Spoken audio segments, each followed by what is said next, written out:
اب جب ہم مرنے کی طرف چل پڑے، جب ہمارا عقیدہ بن گیا اس ہی قبر میں عذاب ہوگا، اس ہی قبر میں ثواب ہوگا، یہی قبر جنت کا باغ بنے گی، یہی قبر جہنم کا گڑھا بنے گی،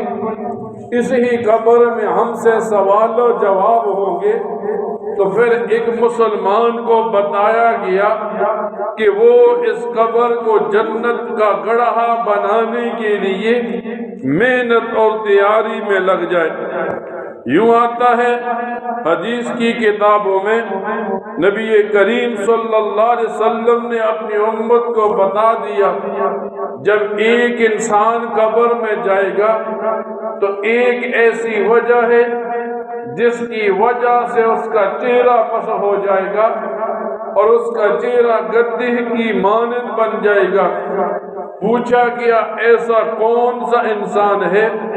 تو نبی کریم صلی اللہ علیہ وسلم نے بتایا، امام سے رکوع اور سجدے میں پہل کرنے والا جب قبر میں پہنچے گا تو اس کے چہرے کو مسح کر دیا جائے گا۔ اب ایک آدمی دنیا میں گناہ کرتا ہے، گناہ کرنے کی وجہ سے وہ اپنی آخرت کو تباہ کرتا ہے۔ حدیث کی کتابوں میں یوں آتا ہے، ایک آدمی دنیا میں شراب پیتا ہے تو نبی کریم صلی اللہ علیہ وسلم فرماتے ہیں، شراب پینا بت پرستی سے بڑا گناہ ہے۔ یعنی ایک ایسا گناہ، ایک مسلمان جب شراب پیتا ہے اس کا ذہن، اس کے اعضاء اس کا ساتھ دینا چھوڑ دیتے ہیں،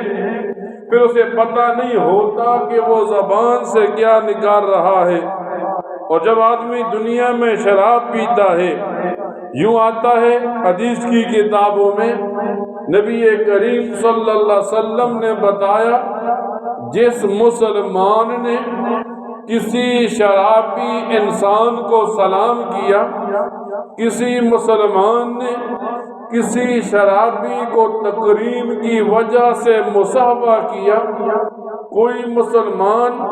کسی شرابی کو عزت دے کر اس کے ساتھ بغل گیر ہوا، تو یہ سلام دینے والا، مصافحہ کرنے والا جو مسلمان ہے، اس کے 40 سال کے اعمال ضائع کر دیے جائیں گے۔ ہم دیکھیں، ہم دنیا کے اندر کس کے ساتھ کس کی عزت کرتے ہیں اور ہم دنیا میں کن کے ساتھ برائی کا معاملہ کرتے ہیں۔ پھر یوں آتا ہے حدیث کی کتابوں میں، نبی کریم صلی اللہ علیہ وسلم بتاتے ہیں، جب ایک آدمی دنیا میں گناہ کرتا ہے، جھوٹی گواہی دیتا ہے،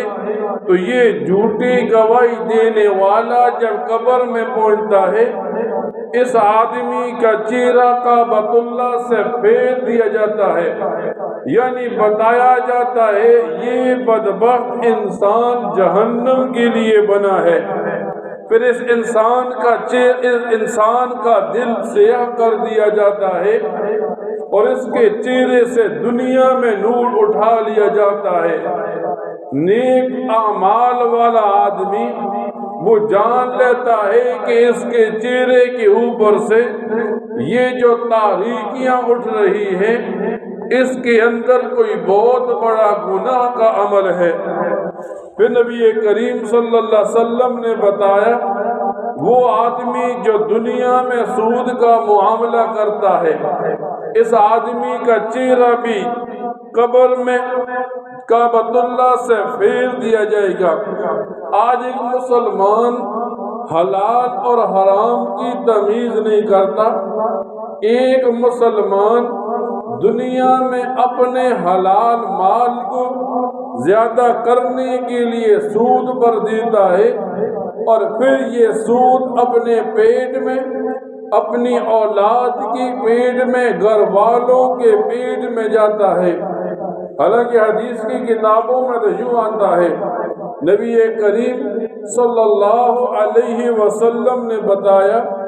جس آدمی نے حرام کا ایک لقمہ اپنے پیٹ میں ڈالا 40 دن کے لیے اس کے سارے اعمال غارت ہو جاتے ہیں، اس کے اعمال سے ہر قسم کے اثرات کو اٹھا لیا جاتا ہے۔ اور یوں آتا ہے حدیث کی کتابوں میں، نبی کریم صلی اللہ علیہ وسلم نے بتایا جو جسم حرام سے بنا ہے اس پر واجب ہے کہ یہ جہنم میں جائے۔ آج ایک مسلمان مال زیادہ کرنے کے لیے سود جیسی لعنت میں اپنے آپ کو روک لیتا ہے، ڈال لیتا ہے، اور پھر اس ہی بیماری میں لگی یہ مسلمان تو دنیا سے چلا جاتا ہے لیکن اپنی قبر کو جہنم کا گڑھا بنا لیتا ہے۔ تو آج مسلمان کو بتایا گیا اس دور کے اندر اپنے اعمال کو زیادہ کرنے کی کوشش کرے، اور یہ دنیا میں جو بیماریاں پھیلی ہوئی ہیں، حرام کھانے کی، سود کھانے کی، زبان سے جھوٹ بولنے کی، ان بیماریوں سے بچنے کی انسان جب کوشش کرے گا، پھر جب یہ قبر میں